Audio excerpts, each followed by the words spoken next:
snap it, and it's Trey Burton who throws caught. Foles, touchdown. Here he goes. It's Hester.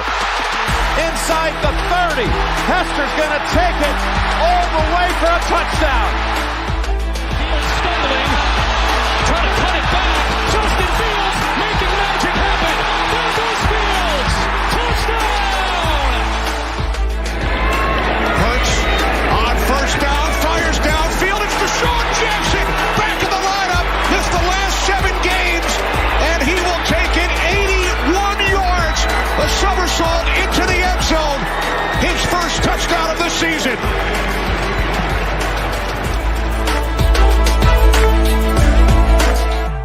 You're listening to The Pigskin Project, the world's #1 football podcast. Now, with more insights on all things football, here are your hosts, Ben Hansen and Ryan Matthews. Ladies and gentlemen, welcome to 116th episode of The Pigskin Project. If you are joining us from our Twitch page, I just want to say thank you to you guys specifically, just because it's a brand new page. But otherwise, thank you guys for hopping on the stream today.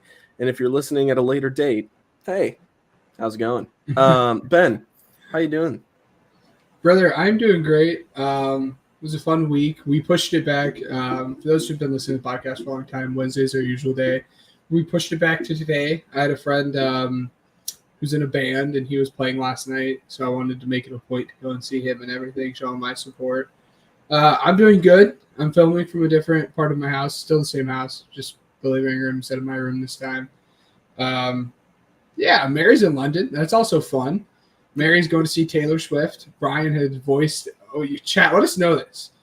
If you guys could get cheap tickets to your favorite artist and travel to a country that you guys have never traveled to before, would you do it?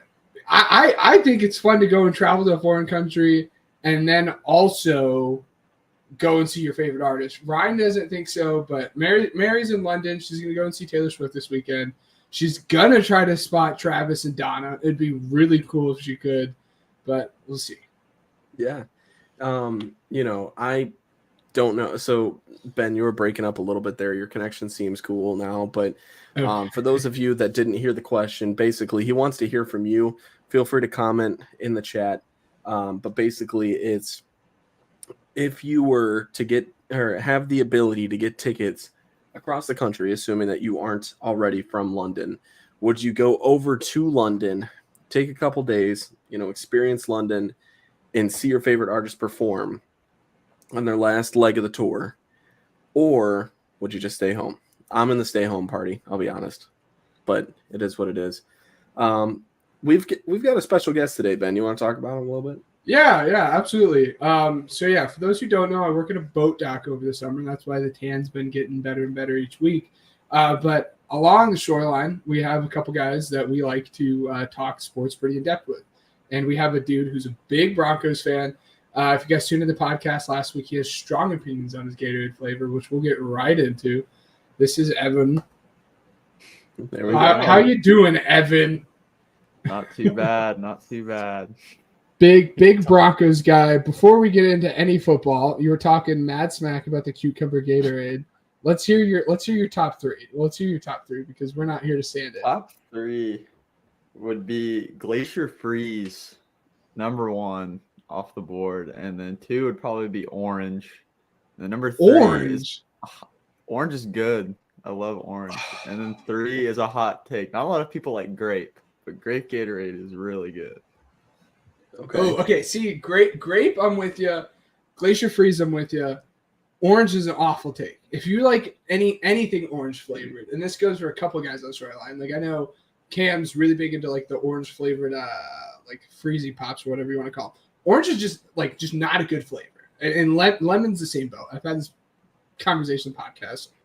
Citrus is just not it. Ryan, how do you feel about citrus? So I like the lemon lime. So like the lemon yellow lime, one is I'm really good. Down for lemon. But the orange one has so much potential, and you think about it and you look at it, it's like, man, this is going to taste great, and your expectations are way up here, and then all of a sudden, yeah, it's just kind of out the window. It's not a top, what was it, 3? It's not a top three pick for me. If I were to say my top three, I'd probably go the green apple one. If you guys haven't had it, it's amazing. Yes. Yes. Lemon lime.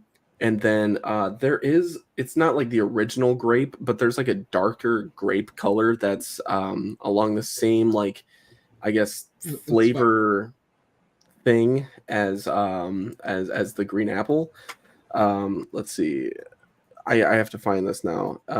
Dark purple Gatorade. Yeah, we're gonna look this up, guys. This is elite podcasting right now, by the way.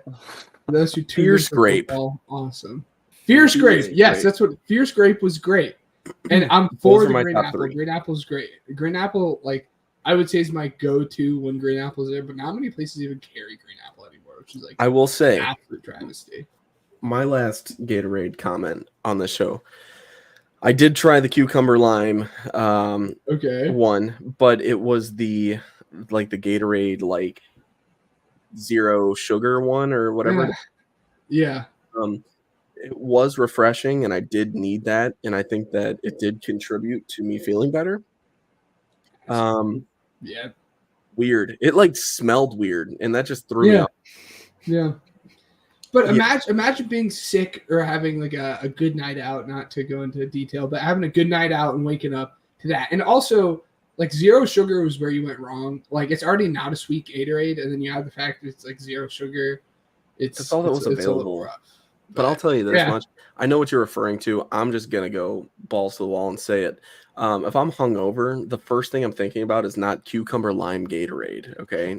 I should get more sleep. And maybe some water. But anyways, let's get right into our first segment, boys. What do you think? Yes, sir. That's good. Ryan and Ben bring you weekly news. All right. So we've just got a couple headlines for you today just because we've got a lot to talk about. But we're going to kind of go around, the circle here just to kind of get everybody's thoughts on certain things. And I mean, if you don't have any comments about it, as I don't for three of these things, it's all good. Yeah. Patriots signed Ramondre Stevenson to a 4-year deal worth $36 million. The most I could really say about this is like, cool. I don't know. Yeah. Like, I'm not a Patriots fan, so I don't know how I feel about it. But Ben, what do you think? I'll say, I mean, the most I know about him, like, obviously, like, he's a good running back. He disappointed me in fantasy this year. Like, he was on my fantasy team, and he pooped the bed. I mean, it's $8 million a year. That's right around where, like, the middle of the running back market is right now. That's what a starter who I would consider, like, above average starter. He's not one of those elite starters at running back or anything, but that's right around, what they should go at. It's an okay signing. Like, I'm not impressed by any means or anything, but I think it's a decent signing, but there's not much to it. So yeah, they have a lot of cap space that they need to use. Absolutely. Evan, what do you think? Anything? Yeah, I'm in the same spot here. Ramondre is a pretty decent running back. I like him. I think that's not too bad of a signing for them. Just keep him around, somebody who, is somewhat consistent. But I'd say that's a good price for him. I would say so. I really hope they can get a deal done with Kyle Duggar. For those who don't know, Kyle Duggar's a strong safety. Him and Jeremy Chin came out of the same class, and they both played like a similar role. But he's really picked up the last few seasons, and I think they transition tagged him or they stuck a tag on him this offseason. But they need to like get out there and pay him before the safety market keeps it going up. Because as we saw earlier this season, Winfield, just broke the record for highest paid DB, let alone safety. So they need to kind of get a hold of this Kyle Duggar situation before you can hit free agency and ask for even more money, especially when they have as much cap as they do available. Yeah. Speaking of teams and money, Bengals wide receiver T. Higgins has signed his franchise tag and is expected to report to training camp this summer. So that's cool and great for the Bengals and stuff. If he's expected to participate, that's great. From a fan perspective, my head, I don't know about you guys, but my head went immediately to fantasy football. Is this a guy that I can trust in my fantasy football team to maybe go forward? And I will say, probably 9 times out of 10, the people that are listening to this are probably fantasy football players to where, they are probably thinking around the same thing around this time. We're getting closer and closer to fantasy football draft season. Do you guys think that it's time for T. Higgins to just show everybody why he should have been paid? Or is he going to have one of those Allen Robinson-esque screw everything until you pay me kind of things to where it doesn't matter? He's gonna get paid for sure. Like he's gonna have the season that he's had in the past couple seasons. The biggest question for me though is if you're the Bengals, do you say screw it and we're gonna go all in this season and try to make that big push to win the Super Bowl, and say we'll worry about his contract next year and we'll risk losing him for nothing? Or are we going to franchise tag him and trade him before the season starts and at least try to get something for him before he leaves the free agency next year? It's going to be interesting. I mean, there's a lot of teams that need a wide receiver and could use him. I mean, we're going to talk about Evan's favorite team today, and it won't be the only wide receiver we talk about on the move on the podcast today, but someone will pay him if they don't. So I'm really interested to see like what they're going to end up doing with him, if they're going to pay him and Jamar the big money that they both want. Yeah, Evan? Yeah, it could go either way, to be honest. I could see them trying to push for something, try to get him again for next year. But just the way that he handled things, I think, over the end of last season and over the off season, like me personally, I don't think I'd want him back if I were the GM, to be honest. Just didn't want to be there. But we'll see Too what worried they about want the to do. money. Yeah. The next point is the Dolphins signed free agent pass rusher Calais Campbell. The only reason why I brought this up because, I mean, it is a late free agent signing. It isn't necessarily one of the big blockbusters. But Calais Campbell, I'm not going to lie, despite his age, he is 37 years old. He is one of those veteran presences that I kind of considered like a candidate for the Bears to sign for the opposite side of their D line. I was a little disappointed when I found out that Calais Campbell did get signed. But I mean, the Dolphins need edge help. This makes sense for the Dolphins. What are you guys thinking about this one, if anything? Nah, I mean, you covered it. It's more about the veteran presence he offers. I mean, at this point in his career, I don't know how much he has like left in his tank, but he's good to get in the room and at least teach the young guys. Yeah. Okay. Evan, anything? Not really. I mean, he's been in the league for a long time, so he's going to be somebody that a lot of those young guys can really look up to and learn from. Our last segment, or not segment, but piece of information for weekly news is that Brandon Aiyuk went viral. Oh, you're forgetting a big one. You're forgetting a big one. T-Law's contract. Oh, T-Law. Let's jump into T-Law first. I know Evan has an opinion on T-Law. I know he has an opinion on T-Law. Yeah. So I mean, Ben, do you want to disclose the? I completely forgot about that. Absolutely. Do you want to disclose what the contract consisted of as far as annual and stuff like that? Yeah. So right after the podcast ended, the very next day on Thursday, Trevor Lawrence signed his new contract, and he is now going to be averaging $55 million a year, which puts him right up there with Joe Burrow. And there's been a lot of discourse on the internet on whether or not he believes it or deserves it. And again, I know that Evan has a very strong opinion on his contract. Evan, what do you feel about this? That man does not deserve that money whatsoever. He got hurt a couple times last year, which is kind of iffy, but I mean, he just hasn't had the seasons that, will make you believe, hey, we can make a strong playoff run. We can make it to the Super Bowl. Like, he's just not that guy. I mean, if you look at like the quarterbacks that are making a specific amount of money, like obviously Patrick Mahomes is probably the best quarterback in the league right now, but he's barely top 5 in contracts right now.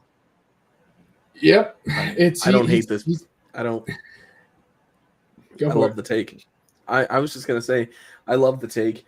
Obviously it was time for that 2021 draft class to kind of start getting extensions and stuff like that. And that's why you're seeing, Mac Jones get moved on from, Trey Lance got moved on, Zach Wilson, Justin Fields as well. Trevor Lawrence is the only one that somewhat kind of works.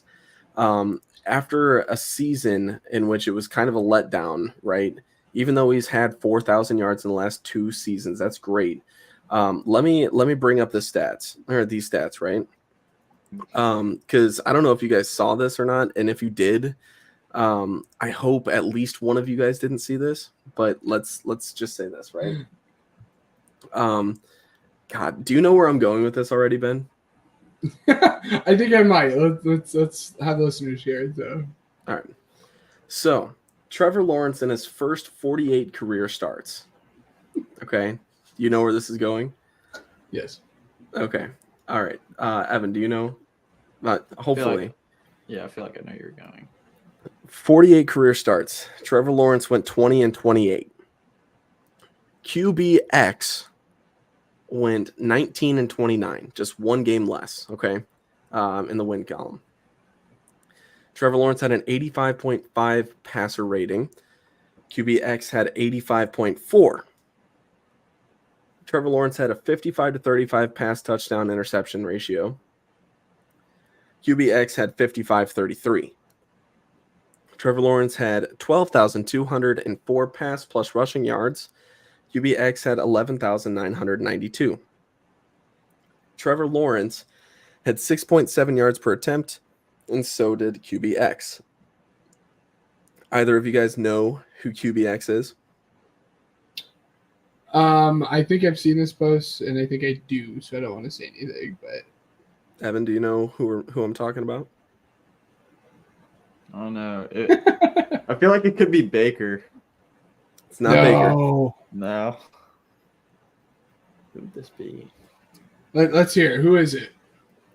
Well, I want Evan to get one more crack at it, and then I'll let it go. You're really putting him in the I'll put him on the spot. He's a guest. You know what? Would this be a starting QB? Yes. Yeah. Okay. Jack Wilson. I'm kidding. Should I give him a hint that's going to give it away? I mean, it could give it away. Do it. So this quarterback, how much did you say Trevor Lawrence was making? He's making 50. So the exact contract for those who are interested in it is 5 years, $275 million. 200 of that being guaranteed.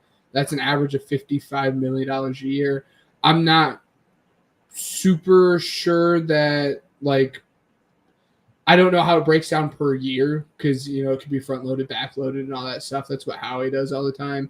But it's an average of $55 million a year, and that's what matters. $55 million a year. That's $15 million more than quarterback X is making annually. Ha! That just gave it away if I didn't know who it was already. Oh my god. This quarterback is Daniel Evan, Jones. what do you? Yeah, I was gonna say, Evan, what do you say to me on the shoreline when you toss something at me? It was a bad throw. So I can't throw with my right arm because I had shoulder surgery. So I'll throw with my left arm and I'll just whiff them. I'll just either underthrow them or throw it way over. I'm just like, oh, that's a Daniel Jones throw right there. It's a Daniel Jones throw. That's the thing. So, do you think that Trevor Lawrence earned more than $40 million a year? Now, keep in mind, this is a different market, so it's a little bit tough to say. But here's the thing. I mean, stats-wise, compared to performance, it's weird, right? It's a weird conversation to have about Trevor Lawrence. The dude got more help last year, and in the touchdowns to interceptions ratio, he kind of regressed. And I mean, not only that, but it's like, I mean, yes, he was injured. And I mean, nothing about this spells out, I want to pay this guy $55 million a year. That, for one, my first reaction was, dear Lord, if Caleb turns out to be anything that we expect him to be, Caleb Williams is going to be making a ton of money in 5 years if this is how the market's trending. But, yes. I mean, looking at Trevor Lawrence, this is a number 1 overall pick.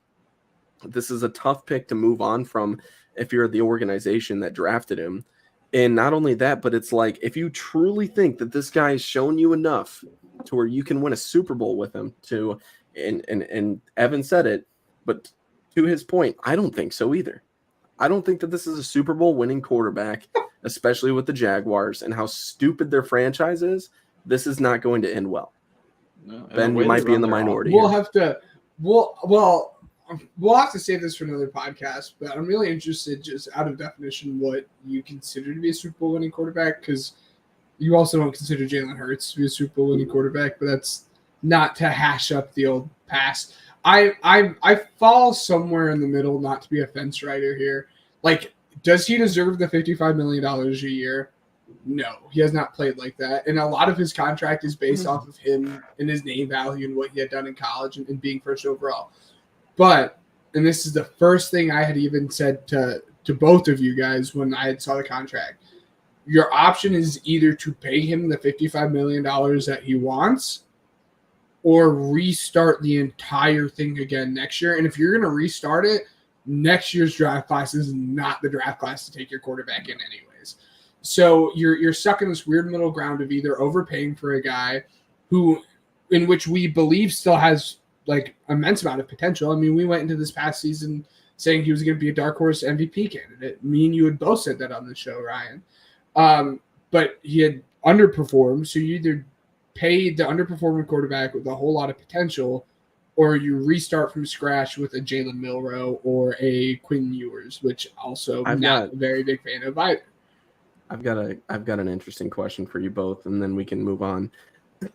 So, one of the most intriguing quarterback situations is something that we will be talking about next offseason, and that's the quarterback situation in Dallas surrounding Dak Prescott. If you're the Jacksonville Jaguars, assuming that Dak does not get extended in Dallas, who would you rather have as your quarterback? I mean, we know how I feel about Dak. I mean, I've said it's an Eagles fan, you know. Yes, it's an Eagles fan, and given I think Kirk is a fine quarterback. I think Dak Prescott is Kirk Cousins. I've said it on the podcast before. People are not a fan of it, but it comes back to just they know how to spread the ball around, and they'll get stuff done. But I don't think we're ever going to win these games because of him. And we've seen this numerous times in the playoffs. He's choked, and Trevor Lawrence has not had the chance to really show it. I'm gonna ride with Trevor because Dak is gonna command even more money than what Trevor is gonna want. We just saw Trevor make $55 million, and I would be very, very surprised if Dak does not make 60. So I'll take the younger guy with a higher potential for less money. I would almost lean Dak, but Evan, what are you thinking? Yeah, I would probably think Trevor Lawrence, honestly. I mean, I honestly think the problem with Trevor Lawrence right now is just the way that they run their offense. You look at how many times they pass the ball and how many times they run the ball. Defense looks at it as easy pickings. He's going to throw the ball 30 to 50 times a game. Like, they just change it up a little bit and start running the ball more. I feel like they'll be fine. Which is shocking because it's not like they have a bad running back. They have Trevor Etienne, who has most of the time done very, very good when you give him a high amount of touches. And when we talked about the Jags, I had said it. I would be very surprised if Doug Peterson makes it through the entire season. His offense is just not where it should be. But yeah, when you're throwing it 50 times a game, of course he's not going to have, under 10 interceptions or something like that. They're almost telegraphing what they're going to do. Interesting. I don't know. It's a good conversation. Lastly, talking about contract extensions.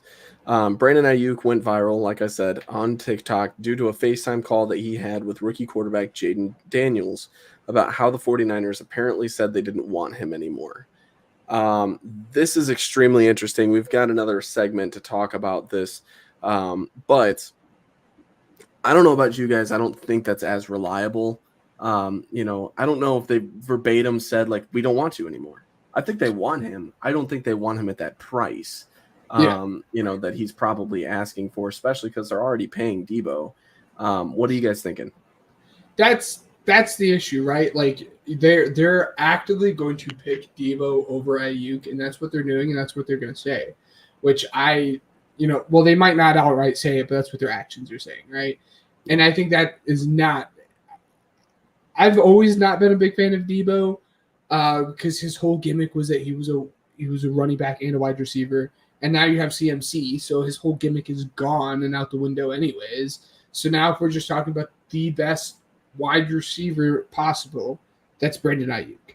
I think it'd be dumb for them to trade him. The cliche thing is when we talk about his landing spots is to save the 49ers because that's where he should stay. But again, they have shown the unwillingness to pay him what he wants and what he's probably worth, taking into account what the market looks like for wide receivers right now.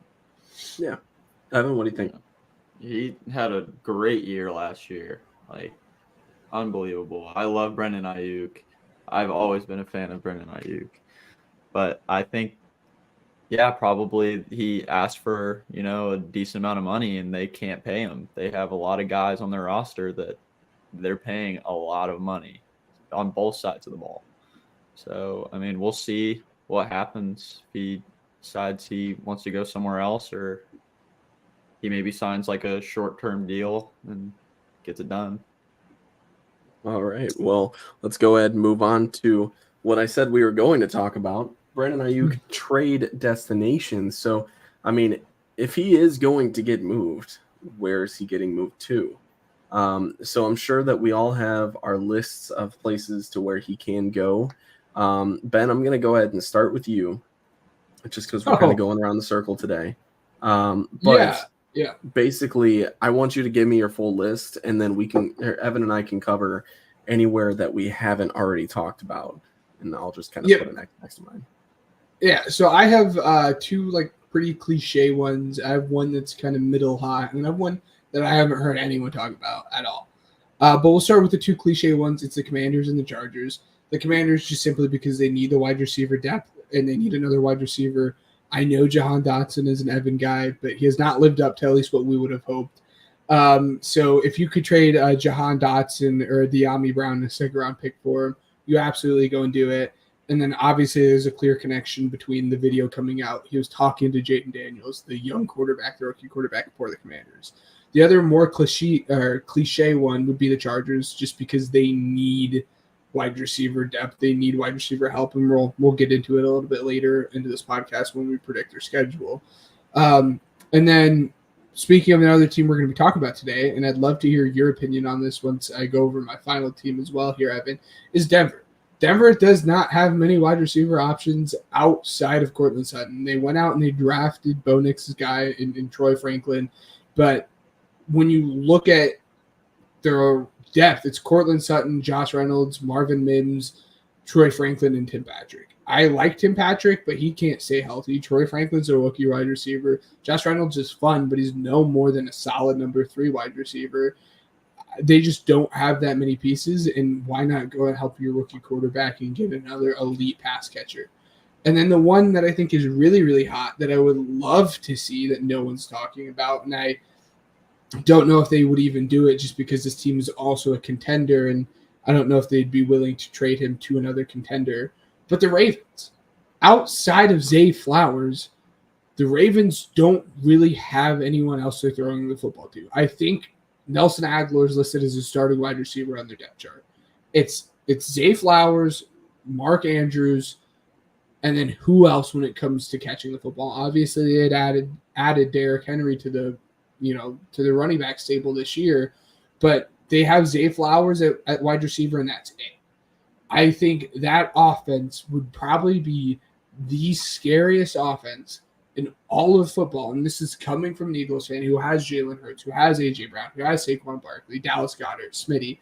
If they could add Brandon Aiyuk, that Ravens offense would be the scariest offense in all of football with those two guys in the backfield with Lamar and Henry, and then throwing to Aiyuk. It obviously all dependent on these guys staying healthy.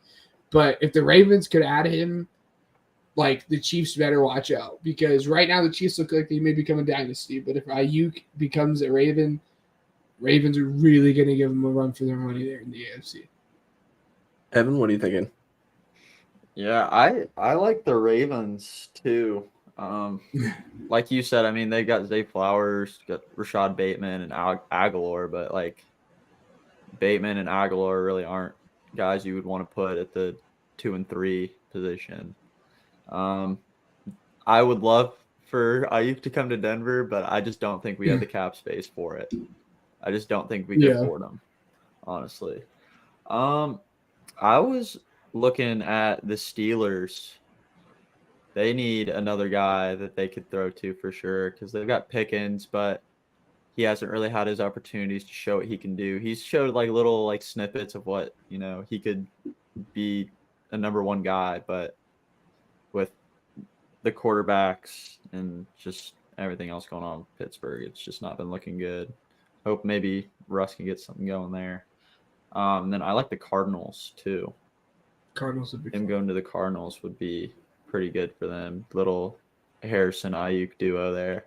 That would look pretty nice. That'd be scary, dude. I mean, I'm not a big Kyler guy, but those two teamed up would be a lot of fun to watch. Yeah, 100%. My picks. So I'm happy that I still have 4 different teams to talk about when it comes to this. So there's I basically just went for teams that needed offensive firepower. You're looking at New England, right? They just drafted a guy in Drake May. You need him to have a number one weapon. And one of those things, I mean, Brandon Aiyuk would be perfect. But I mean, that's the easiest way for Drake May to go ahead and develop is to get him a solid number one option that's going to be there extended long term. And right now, his wide receiver 1 is Kendrick Bourne. It's like, cool. There's also Juju Smith, but as of right now, it's like great. I mean, his wide receiver core that he's working with right now is just not great. My next team that I want to talk about is one that I think that this head coach will be on the hot seat because of the front office and the decisions that they've made this offseason. Ben, you should be thanking them. It's the Giants. So, they need offensive firepower more than anything right now. They need to justify the Daniel Jones contract because at this point, like we said, I mean, I still think it's mind-boggling that Daniel Jones got $40 million a year when he did. And it's just the stats and it's the performance on field. It's the injuries and everything like that as well. Yeah. It doesn't look great. And I mean, they just lost their biggest they just took their biggest hit in losing Saquon Barkley. And that was really what was getting Dabble the, just keeping him competitive, right? Yeah. What's good about having one good receiver matched up with another good receiver? It's just having 2 receivers that's good for your quarterback just in general. I mean, that, and you have Drew Lock that's sitting in the wings with Daniel Jones, and I'm not saying Drew Lock's going to be the savior of the New York Giants, but what I will say is if Drew Lock has to step in, and play a couple games because backup quarterbacks in New York have had to do that, Drew Lock needs the weapons to be able to do that. And he performed well in Seattle from time to time as a backup quarterback, and he had the solid weapons. If you get Brandon Aiyuk there with Neighbors, I think that that's going to be a really good matchup for that Giants team. And honestly, I mean, Ben, that would be tough to kind of guard. I'll be honest. I mean, those two. I mean, put Neighbors in the slot. It's going to be fun, but yeah. So really quickly, the next. How was the Drew Lock experience for you, Evan? You informed the people. God, I forgot about that. How good of a quarterback Drew Lock is. Yeah, just no good. Just no good. Him going to Seattle, and then he played. Didn't he? He played against Denver. He played a little bit, yeah. He played really good all of a sudden, and I just no. You're like, where was this at? Next up is the Atlanta Falcons. I think that this team would be amazing okay, hold on. Amazing was a crazy word to use here. Okay. They'd be fun. They'd be a fun team to watch with Brandon Aiyuk.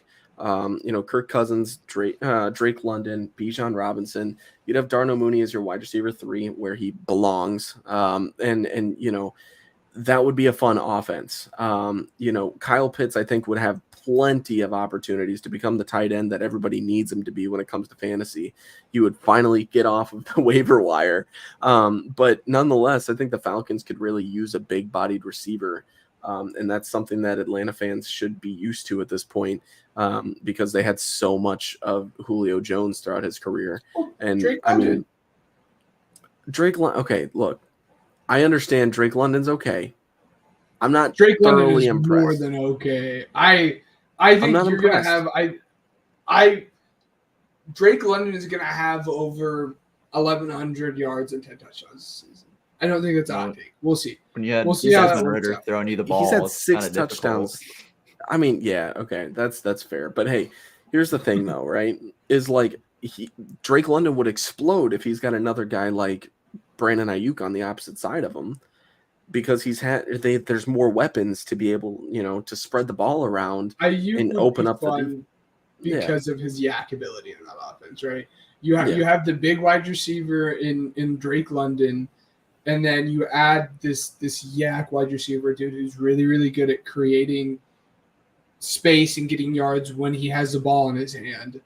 The two do complement each other very well, and then you add the fact Bijan's already in that offense, and then hopefully Kyle Pitts can do something. It would be, I'll give you that. It would be fun to watch. Yeah. Not to mention Tyler Algier as RB2 is still fun too. I don't care what people have to say. Tyler Algier is good. Last but not least, we already talked about this team briefly tonight. The Jaguars.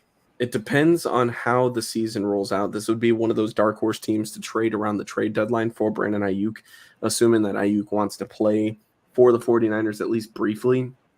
I would want the Jaguars to hold off on this trade just because they did just draft Brian Thomas. If Brian Thomas can be good, you won't need to trade for Brandon Aiyuk, right? But getting a guy in your locker room to help Brian Thomas develop, I mean, Gabe Davis, right? I want to check his contract because I don't think it was okay. So it was 3 years, $39 million. All right. Yeah. Here's the deal. Where my mind is if we can get, if we can get Brandon Aiyuk opposite of Brian Thomas, I'm sorry, and then get Christian Kirk as wide receiver 3. And then maybe get a spread offense to help out Trevor Lawrence to get Gabe Davis also in there somewhere. I mean, that's a pretty good setup. And I mean, not only that, Evan Ingram is not a bad tight end. He performed pretty well this last season. So, I mean, you've got opportunities there. Travis Etienne is still pretty good. So you've got opportunities to spread out the ball and maximize Trevor Lawrence while you've got him. If it's a backloaded contract, it's possible. I think that would also be fun, but those are my teams. Like I said, I'm happy that you guys didn't really talk about them too much. The Steelers are another team that I wanted to talk about, but yeah, Evan kind of covered that. And then Washington was the other one, but those two I want to say are kind of getting brought up a lot more than the other ones. Yeah. But I'm here for the Ravens. I don't think they would trade him to the Ravens because why trade one of your best weapons to another contending team? But the Ravens would be my dream fit for them, but I like the Falcons. I think it'd be fun if we could get the Falcons. I just don't know if the Falcons have enough ammo to trade for it because we did not talk about it, but they got a 5th-round pick taken away from them for the whole tampering with Darnell Mooney and then obviously Kirko. And to just talk about that for a second, that clip that's been going around about the Bears trading up one spot with him to get Rome and giving him a 4th-round pick. Yeah. I have no clue why the Falcons wouldn't take that. It's not like the Bears were going to take Michael Penix after taking Caleb Williams first overall. The Falcons it's like the stars are aligning in Chicago. I say we move on to our next segment, boys. What do you think? Yes, sir. All right. You think you know football? Well, prove it. This is Pigskin Pick'em. All right. So, Broncos fans, chill out a little bit because we're starting with the Chargers. Okay. I understand. We got the guests and everything. We need the Broncos to just come. We're saving the best for last. All right. Starting with the divisional, starting with the division rival here, Los Angeles Chargers. I'm going to go down the schedule altogether, and we're just kind of, go around the circle here, and I'm going to start with our guest here. Evan, Chargers starting off the schedule against the Raiders at home. What are you thinking? It's going to be first game jitters. It's going to be a loss to the Raiders. That's bold. Too bad. Gardner Minshew taking the dub. I'm I a big disagree. Gardner Minshew guy. I love Gardner Minshew. I think everybody should. That guy's a very lovable dude. Yeah, if you don't like Gardner Minshew, you don't like fun. Yeah. I have the Chargers winning, but Ben, what do you think? Yeah, I have the Chargers winning as well. I mean, obviously, I have some kind of sense of kinship with them because of who their head coach is, but I'm not fully sold on the Raiders just yet. Next up, the Chargers are in Carolina against the Panthers. Evan, what do you think? They're going to win that game. They're definitely going to win that game. I agree, Carolina, Ben. they're looking a little better than obviously last year, but I just think they still need a lot more pieces if they want to start, getting towards, getting to the top of their division. Absolutely. I agree. The Panthers are going to be a fun team, I think, to root for, and I think Bryce Young is going to at least take a step forward enough to convince them to go into year 3 and 4 with him. But the Chargers are going to beat the Panthers. The Chargers just have a significantly better roster than the Panthers, and the Panthers lost so much in free agency, at least on the defensive end this year. The Chargers are going to whoop on them. So, really quick, just to kind of dive in, I mean, are you guys excited to find out how this offense is going to kind of gel together? Because I am all for it, honestly. This is one of the things that I'm looking forward to. I'm heavily looking forward to it. Also, if we have some longtime listeners, everyone will know going into the draft prep, as into the years past, I was a big Quentin Johnson guy. So I'm still holding out hope that Quentin Johnson can at least turn into something. And then I like Ladd McConkey. The thing that confuses me as a Michigan fan, and someone who's watched college football, anyone who watches college football kind of knows this, the Jim Harbaugh identity was to run the football and have a really, really good offensive line while doing it. They went out and they got Joe Alt in the first round. Good for them. But their two backs are Gus Edwards and J.K. Dobbins. Both guys who couldn't stay healthy. And if your plan's to run the rock 500 times, I don't know what the plan there was for him. We'll see, but I have questions about Jim Harbaugh's ability to coach at the next level. Oh yeah. I if I didn't already make it obvious enough, I'd obviously have the Chargers beating the Panthers as well. Next up, in Pittsburgh against the Steelers. Evan, what are you thinking? It's a loss to Pittsburgh. Ooh. I agree. Dude, everybody was hating on Russ last year, man. Russ had in my opinion, great year. They just didn't have trust in him, but I feel like Russ is going to have a comeback year. Okay. All right. I just like the Steelers defense. I'll be honest with you. That's my biggest thing. But Ben, what are you thinking? It's funny that you talk about the Steelers defense, and it's really easy to say take JJ or TJ out because you can't do that. But outside of TJ Watt, there's not a lot of guys on that defense that really do that wows me. I mean, I'm not the biggest fan of Patrick Queen. I think he's a really, really good number 2 linebacker. When he's had to be the number 1 linebacker on a team, he's never been able to do it at a high level. Hence why the Ravens felt the need to go out and trade for Roquan Smith in the first place. So I'm not a super big fan of the Steelers defense outside of TJ Watt.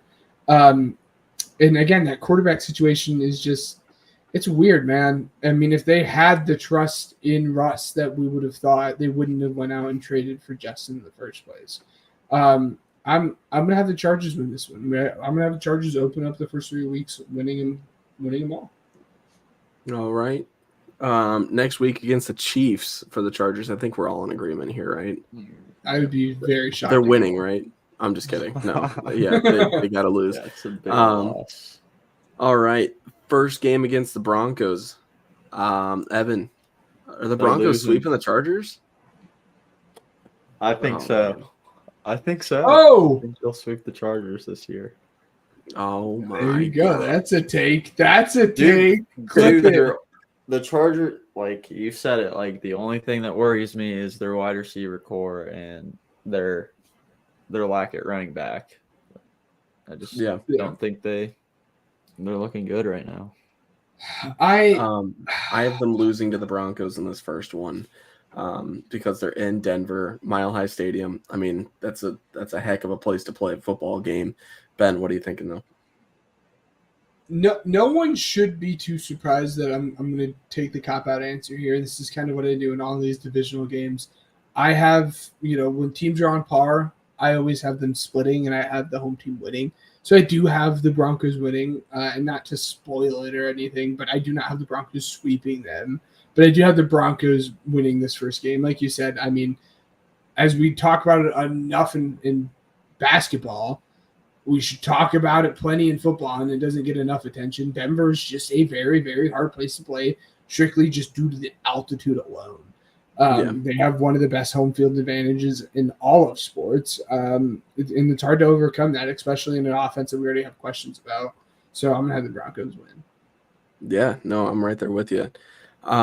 Next up, in Arizona against the Cardinals, Evan, Marvin Harrison Jr., man, you going to be able to take it? It's a win. All right. I agree.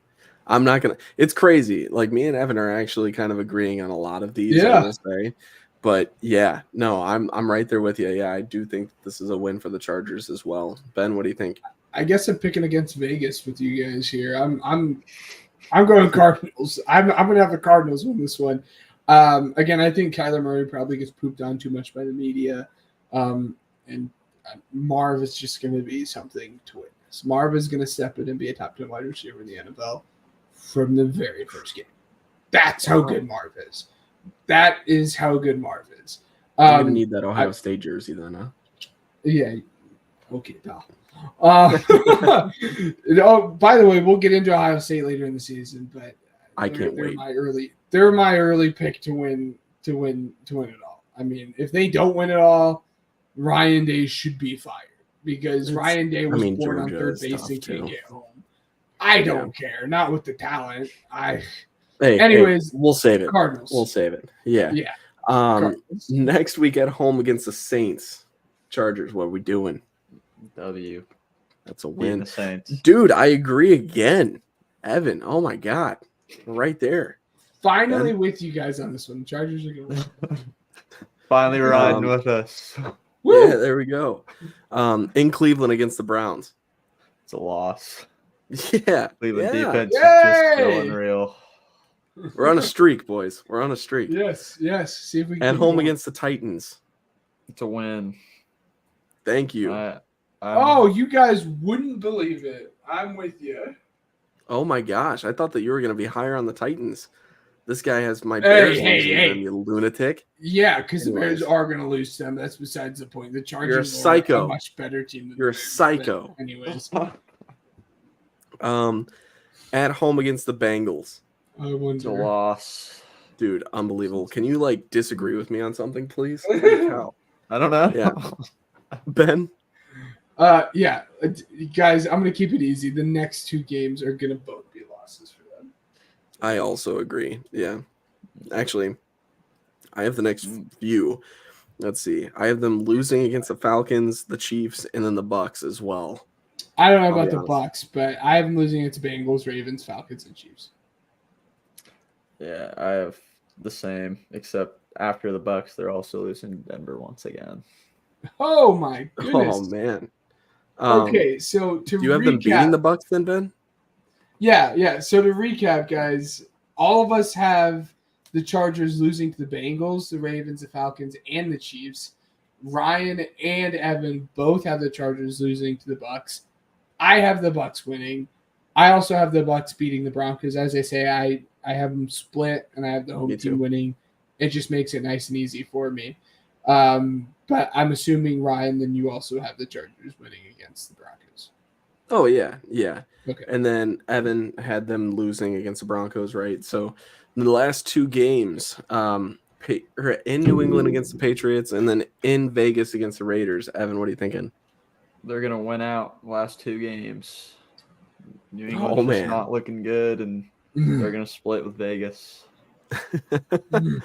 I have them beating the Patriots and losing to the Raiders because I did have them beating the Raiders in week 1. So, I think they'll split with them. Ben, what are you thinking for the final 2? Yeah. I have them winning out the final 2 against the Patriots Raiders. I'm going to very confidently say I have them with the best record out of the 3 of us, finishing the season 9-8. But that's no surprise that the dude who rooted for Michigan has Jim Harbaugh winning more games than the 2 of you guys, and the dude who has a little bit of stock in Quentin Johnson also believes he's going to have a breakout year. But 9-8, but their holes are still going to be glaring. That backfield's still going to be an issue. But 9-8 for the Chargers. I have them going 7-10, and Evan, if I'm correct, I don't know. Do you have your record? Because I have you down for 6-11. I do have them for going 6-11. This is just going to be another season where we're questioning if Herbert's a guy, and it's still going to be the Herbert hasn't done anything, and it's going to be the other group that's look at all the potential Herbert has, and it's not Herbert's fault, and it's just going to be another year of the same recycled BS that we go through every year with the Chargers. I mean, he doesn't have any weapons this year, and I think that's the narrative for that team. So I think it's okay. This year, I think he's got at least an excuse, but I'm going to kind of go a little bit faster just because we're kind of running out on time. We've still got 2 segments to go. So starting off with the Broncos, Evan, I'm going to go through the entire schedule with you, and then you're going to just give me your predictions here. All righty. So in Seattle against the Seahawks, what are you thinking? It's a loss. It's a loss. They're going to lose to Seattle. At home against the Steelers. They're going to lose once again. Ooh, Russ winning in Denver. That's awesome. All right. In Tampa Bay against the Bucks. It's another loss. Oh, no. In New York against the Jets. I was kind of debating on which way to go on this. Just depends what Rodgers is looking like, but I also have them losing that game as well. Nathan Hackett revenge game. At home against the Raiders. To win. There you go. Against the Raiders. At home against the Chargers. Let's see. Yeah. In New Orleans against the Saints. They're going to lose. I just have the feeling they're going to lose that game. At home against the Panthers. It's a win. There you go. Let's see. In Baltimore against the Ravens. I think we're all in agreement there. It's going to be a loss. I would hope so. These next 2 weeks, yeah, that's rough. Ravens and Chiefs in the back-to-back weeks. Yeah, they're losing both those. I would love to say that they're going to beat Kansas City like last year where we won out against them. But, hey. At home against the Falcons. That's going to be a loss, too. Oh, no. Yeah, pretty eye-to-eye at this schedule. In Vegas against the Raiders. Another W. There you go. All right. Winning against Vegas. At home against the Browns. It's a loss. At home against the Colts. Also a loss. I'm liking the look of the Colts this year, honestly. Okay. I respect it. At home against the Chargers, you have them beating them, right? Yeah. Okay. Let's see. In Cincinnati against the Bengals. They're losing once again. And then the Chiefs as well at home. Yep. That's a loss, too. I have them doing very well this year. Yeah. 2, 3. So this is what I like to do. 5-12. With every guest that we have on the podcast, when we go over their teams, give us a point of optimism, something we're looking forward to, a reason we should be excited to watch the Broncos, and then give us a point in which you think why you guys like what's going to be the toughest thing to watch as a Broncos fan, whether it's the rookie QB struggles of Bo Nix, the wide receiving core, whatever you think it is. What's going to be the most fun part about the Broncos, and what's going to be the reason you guys stink if you guys stink? I mean, the best thing that's been about the Broncos the past couple of years is the defense. The defense has been tremendous. And I think I talked to you about this, Ben, at work, but like I think it was last year, 2 years ago, but if we would have scored over 14 points a game, we would have had a positive record, we would have made the playoffs. But we failed to do that multiple times, and it cost us. And I love the look of the defense right now. We're always looking good. And you said, I mean, the QB struggles. I think we'll start off with Zach Wilson at the beginning of the year. Try and see if he can maybe recover, have a little bit of a better O-line than he did with the Jets. See if he can do something.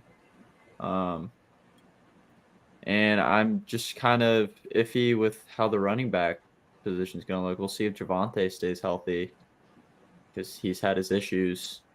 Yeah.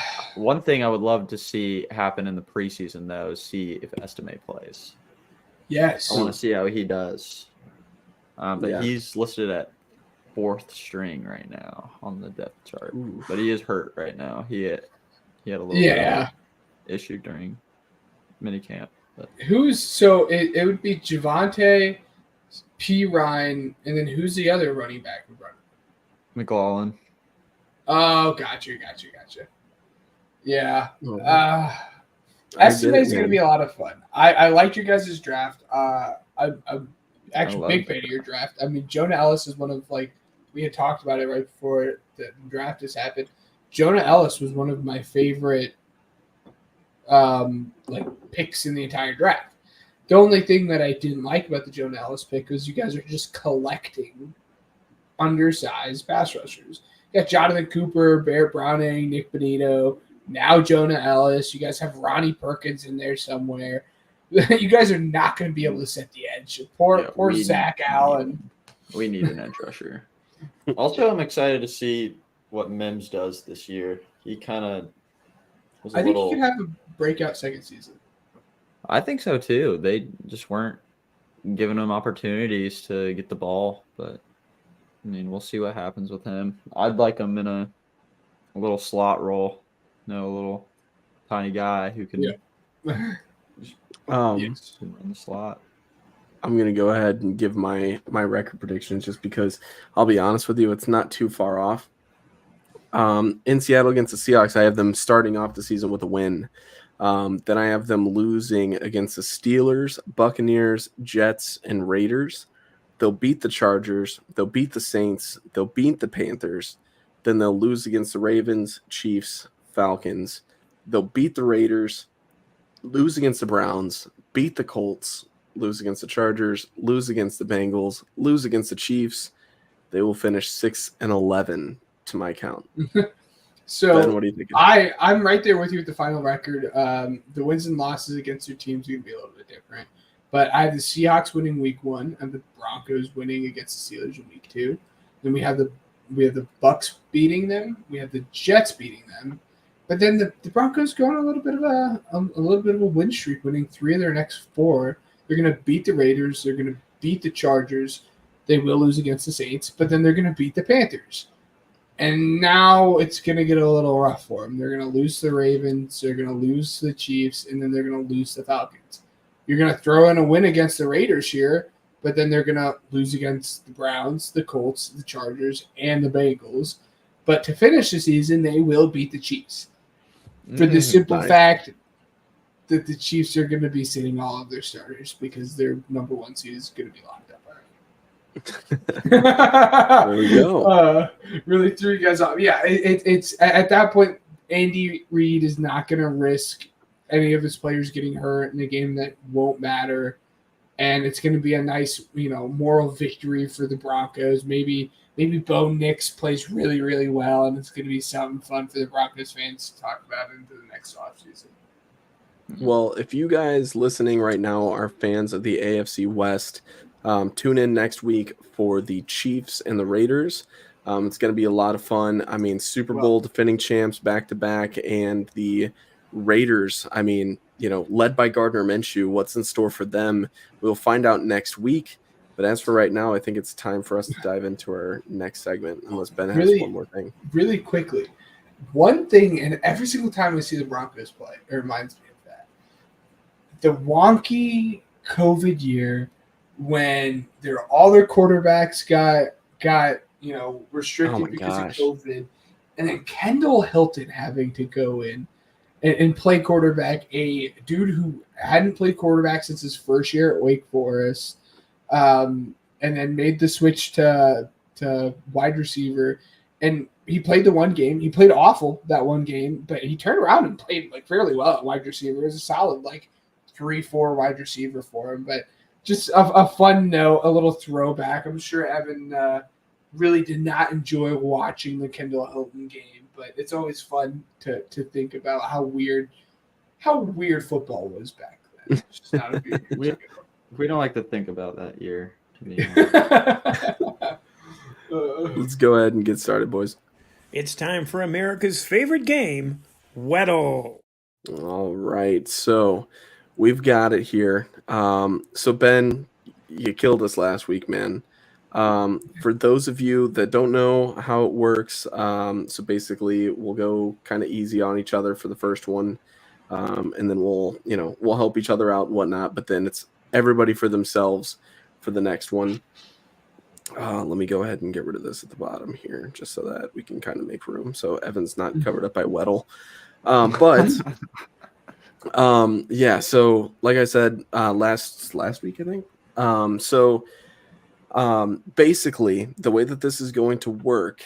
So if Evan were to beat us in Weddle this week, neither me or Ben obviously will get a point. But if Ben gets it or if I get it, it goes towards our point tally for the normal show. So as of right now, Ben is just curb stomping me right now. 39-25 is the tally. So there we go. We've been playing a lot of Weddle on the shoreline too. Evan's no schmuck here. I'm just hoping it's an offensive line, and maybe it makes it a little bit more easy for me. But all right, Evan's our guest. You want to start us off? Start off with Mark Andrews. Ooh, okay. All right. I'll go next. I'm at the top of the totem pole over here. On the left-hand side of the screen, So let's see. 28 years old. I mean, who's 28? I'm gonna go with Mahomes because he's 28, right? Wow, what a snipe. Well, there you go. There we go. I'm glad it was easy. I'm glad it was easy and not on the hard mode. It's fantastic. Yes. It's all right. Well, hey, everybody, nobody's ready for this snipe because this is a dude, when it happens, it is gonna be scary. So it's a defensive player in the NFC. Darius Slay. DB. All right. In the NFC Short West DB. or South? I know who it is. We talked about this guy at the beginning of the podcast. Antoine Winfield. Wow. Yeah. Sniped it. Yeah. Well played. There you go. Awesome. Showing us up on our own show. Wow. All right, listen, ladies and gentlemen. Listen. I knew you said defensive back, and I was like, we talked about a guy that was in the West. Shorter guy in the West. You got it. That's great. We love that. That's good. All right. Let's go with our last segment, boys. What's the name of the segment? Oh, you're not talking about Ryan and Ben? Oh, okay. Well, hold on. I've got it. It's time for Gridiron Goofs. Ladies and gentlemen, we've already done this before as far as this Gridiron Goof segment. If you guys have been listening for a long time, you'll know exactly what I'm talking about. But we did the most overrated foods about, I don't know, almost 100 episodes ago. It's crazy to say that. Like 2 years ago at this point. I don't even remember what I said. I bet it has not changed much for me, though. I have it. So looking at this, right? All right. So this is all the way back. Let's see. Episode 34.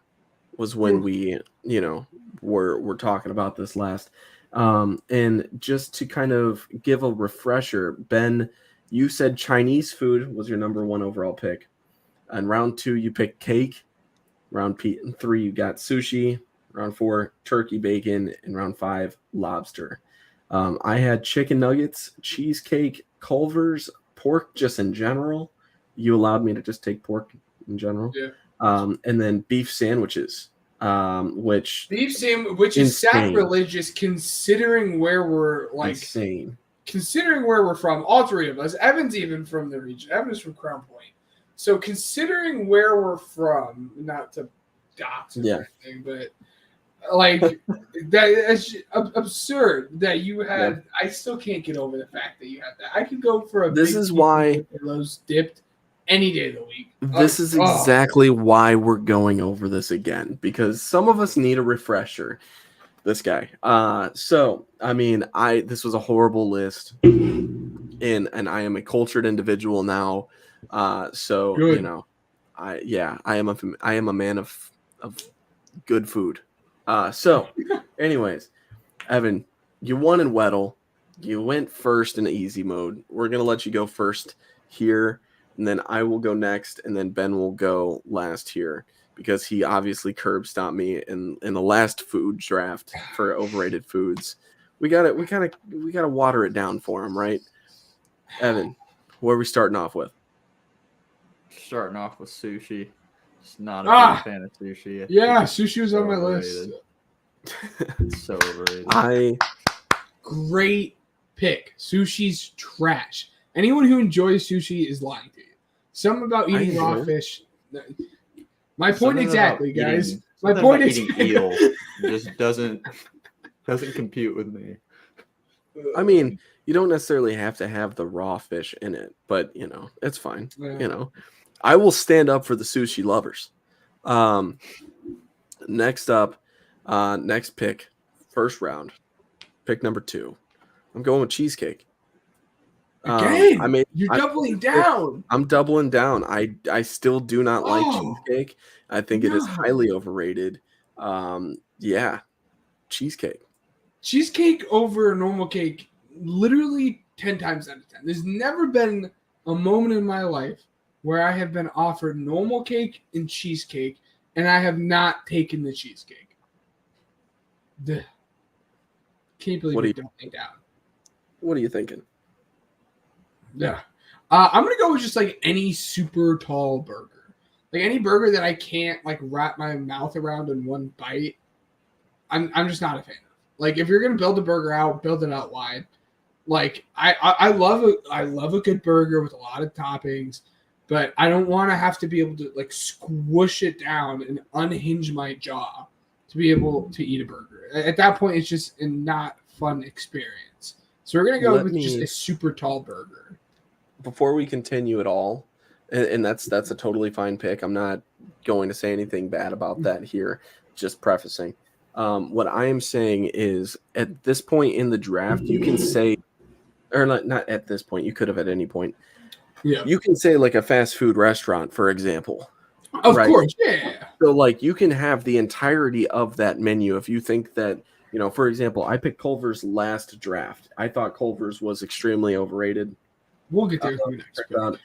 It was overhated for me. So, we'll see exactly where that goes. But Evan, just wanted to kind of give you the opportunity to pick that as well. But obviously, don't change your list if you've got something in mind. No, I've got something in mind, and that is Raising Cane's.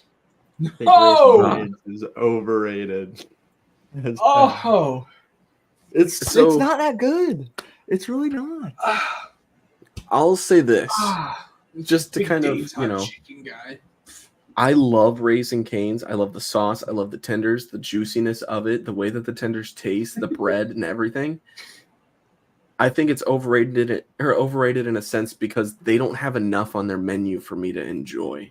They have so much potential to do better as far as a chicken sandwich that doesn't consist of just a couple tenders smushed in between some bread. Yeah. If I wanted to do that, I could take a bun at my house and just put some in between it and have both the tenders and the sandwich. I think that's fine. but they should add more to their menu. So in a sense, I agree that they're overrated. But I also think that they smack, and I mean it hits every single time. Doesn't matter. It's funny that you picked a chicken place because like I'm not gonna go this route. It's obviously Ryan's pick anyways, and like this is not even on my list. I almost had I had an internal conversation with myself about putting Chick-fil-A on my list, but yeah, that might be for another day. But stay tuned for another boat food that will be on this list. I'm going with Starbucks. I think Starbucks is extremely overrated, and it's not just the coffee. Okay, I don't need 18 pumps of something for it to taste good. How about just don't drink coffee? Like, if you don't like coffee, don't drink coffee. Yeah. And not only that, but if you get the breakfast sandwiches, that's disgusting. Oh, way! You're better off just eating gas station breakfast sandwiches. That's my opinion. I was with you with the coffee stuff, but their bacon Gouda breakfast sandwiches, it's... Hey, by the way, just a public service announcement. Can you just go back to small, medium, and large?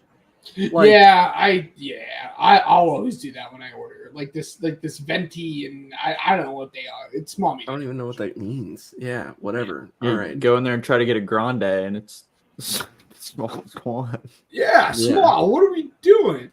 Yeah. We're gonna go with the boat food, and I felt like this is only right to discuss this with you here, Evan. So on the shoreline, when we discuss, we always have a conversation as a big group. What do we want? And it always ends up between Chick-fil-A and Chipotle. That's what it's always gonna be. We always say maybe we should get something different, but it always ends up being Chick-fil-A and Chipotle. And it's Chipotle, guys. It's not. There's at this point. There's many other like taco burrito bar places I'd rather go. I'd rather go to Qdoba over Chipotle. And for the price, that's not it. Like I'll eat it. Don't get me wrong. I'll eat Chipotle whenever Chipotle is the option on the table. But Chipotle will never be my first pick. Will never be my first pick. I just want to say I've had Chipotle 2 straight days for lunch at work, and it's beautiful. So I had it today. Yeah, I had it today as well. Yeah, that's good, man. I disagree, but it's your pick. Qdoba's better. Qdoba's better. If you want to lose the draft, and it could just be between me and Evan, that's fine. I'm just kidding. Evan, you're next. Another hot take: pumpkin pie. Yes. Pumpkin pie. Yes. Overrated. It's so overrated.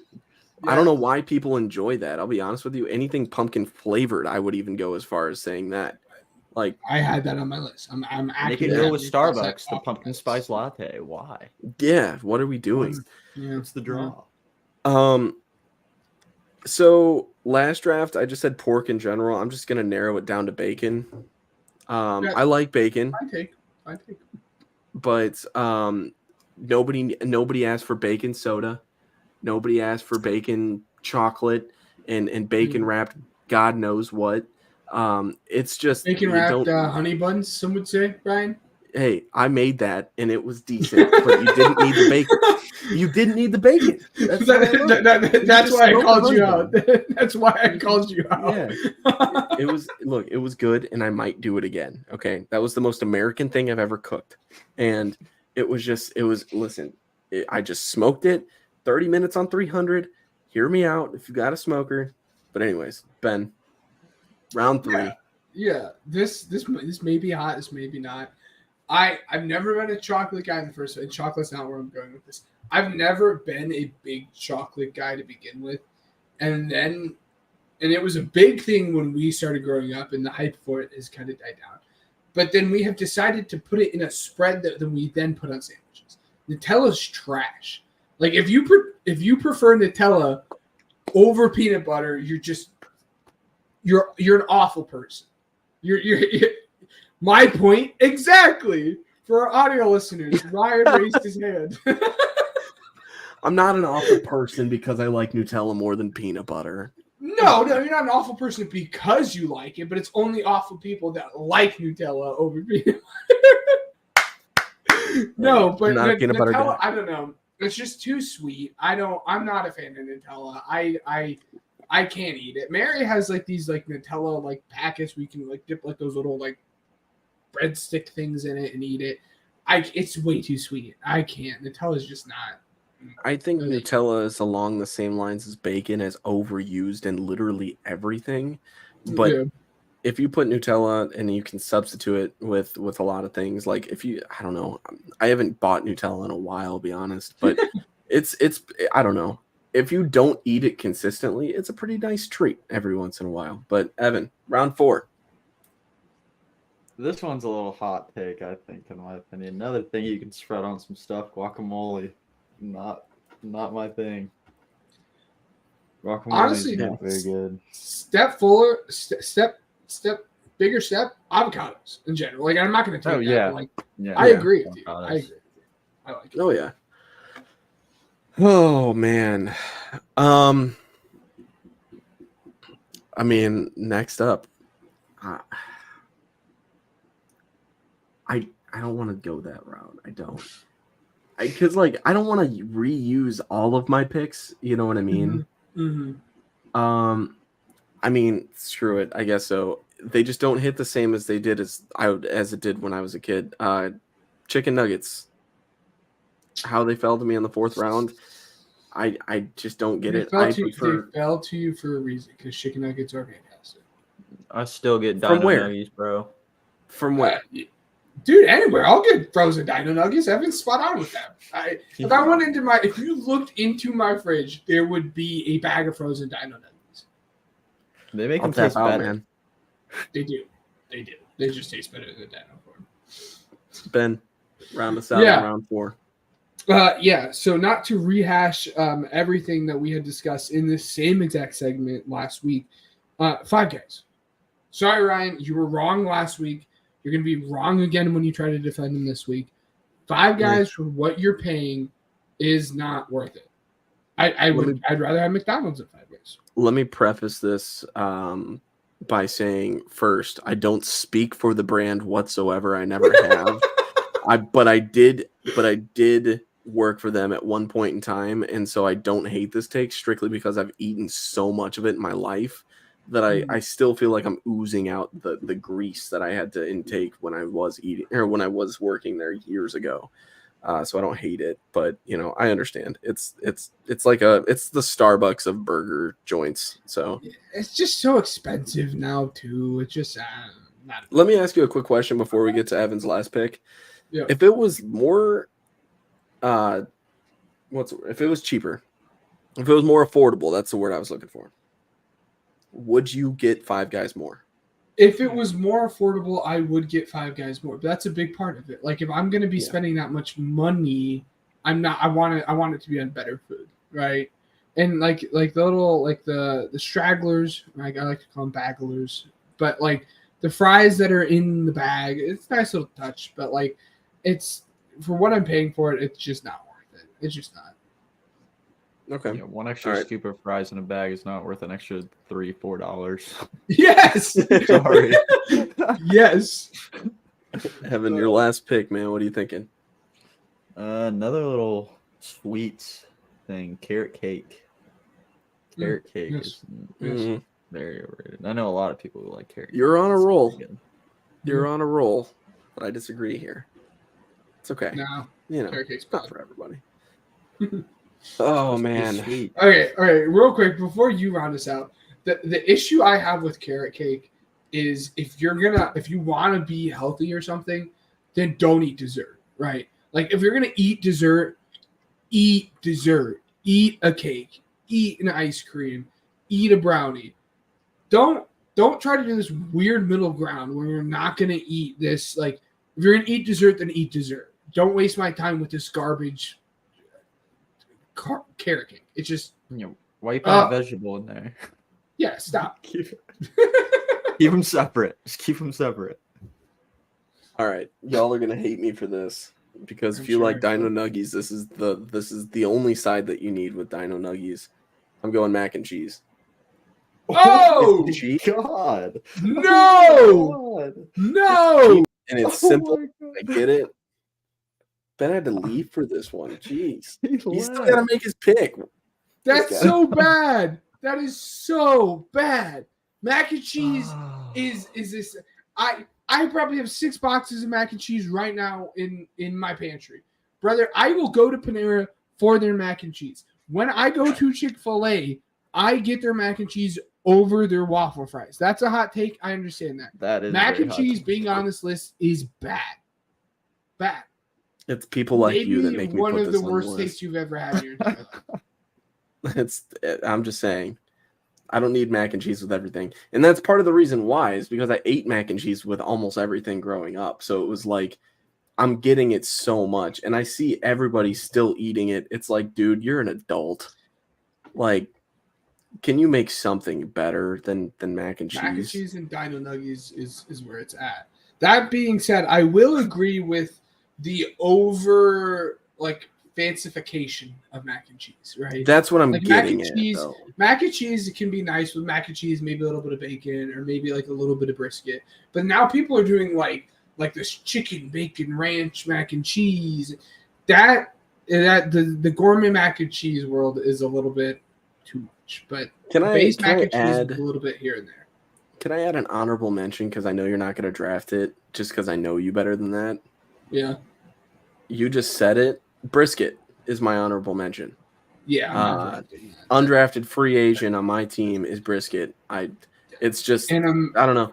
You know that like They wet used to gooey cook the part on most the end American. of brisket? He claimed to be the most American cook the most American meal, and it turns around and puts brisket on the most overrated food list. Dude, I feel like I gained 40 pounds eating that smoked honey bun with bacon wrapped around it. Like I feel like that's something off of Family Guy. I mean that you just see and you're just like, I should do that. And it's like it's a horrible idea. But me and my brother-in-law smoked a brisket for 18 hours last year. The best brisket I had ever had in my entire life. It was like I could grab it and it was fantastic. You just haven't had good brisket. That's where I'm at. I've had great brisket. I think people they fantasize about it, dude. It's not that great. It's just I meat. fantasize about I'd rather have a steak. every night I go to. That's fair. I picked up some nice ribeyes, but it's besides the point. Yeah. My last pick, in I don't want to call you out specifically here, Ryan. We're just gonna pick the restaurants you used to work at. It is B-Dubs. B-Dubs is a fine establishment. This guy, dude. Oh my god. But do dig into wherever you're from, guys, and I promise you will be able to find a better local wing spot than B-Dubs. You talk about where we're from. Louis, is that what it's called? Buffalo Louis, dude. Well, Buffalo is here, but in Portage, Ryan, is it Louis? Oh yeah. Oh, Louis. Yeah, Louis is. Yeah, Louis is fantastic. You come here to Bloomington, there's Wings Extreme, there's Buffalo Louis.